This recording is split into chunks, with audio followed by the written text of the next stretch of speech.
Let's speak now to Dr. Ashley Frawley, Associate Professor of Sociology at Swansea University. You've written that you were once in favour of the idea of assisted dying, and now you're not. What made you change your mind?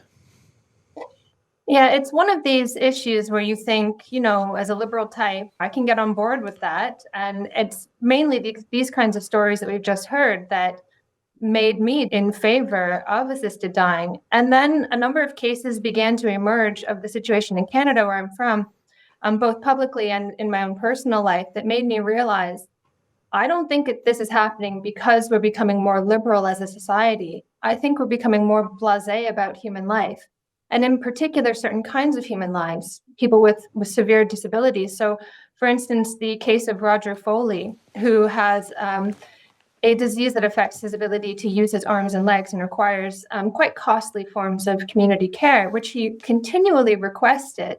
And instead, he was offered assisted dying. And hospital staff, he felt, continually guilted him about the cost of his care and offered him instead assisted dying instead of assisted living.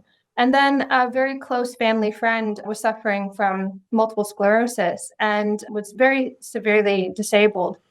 And every time he became ill and his mother would go to visit him, he was telling his mother, look, I don't want to die. I don't want to die. But every time I become ill, they're not really taking care of me. I'm terrified. Mom, please take me out of here.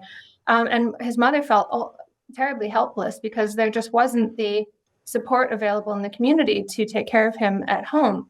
And unfortunately, he ended up passing away as a result of a very minor illness. And he continually expressed his fear that the hospital staff were not caring for him, that they didn't see his life as valuable. And every time he was ill, it was kind of like, well, this is it. And he was like, look, he was in his late 30s. And he was, I'm still young. I'm still able to do things. My life has value. And he felt that that was not widely shared.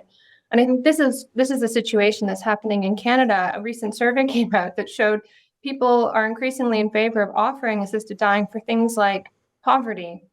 And this becomes an issue when we don't see the value of certain lives, when it becomes impossible to live in the community because of external effects rather than something internal to yourself and your own body. This is the situation that we're running into, that this is what made me change my mind. So what Prue Leith and other advocates for liberalising the law in Britain would say is that, yes, they recognise that the Canadian system has had its pitfalls and weaknesses, and there have been cases like the ones you've mentioned.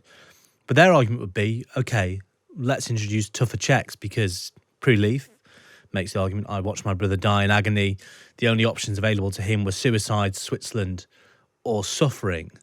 What is the argument against a system that is tougher than the system that's been introduced in Canada, imperfectly, as you say, that gives people that sort of freedom in the last moments of their life? Well, this is the argument that was made initially in Canada. And indeed, the law as it is now was not how it started. There were a number of provisions and safeguards that were the result of years of extensive consultation, parliamentary, legal debate. And at the time, it was hailed as a thorough and rigorous policy that had a number of safeguards in place. But very, very quickly, almost all of these began to be decried as unbearably oppressive and unjust. And most of those who were advocating medically assisted dying, much as people in the UK are advocating today, they claimed that they just wanted a modest system just for these exceptional cases. But as soon as the process was established, it began to be expanded. And this is what happens with a lot of policies. We call it a slow education process. Advocates often want something a bit more extreme than most people will accept. And so they will begin with something that is quite agreeable. But as soon as they win that, they can carry on toward things that are seen as far less agreeable. And then slowly it becomes something that people were not really in favor of to begin with. I absolutely agree. It has to be all of these checks and balances.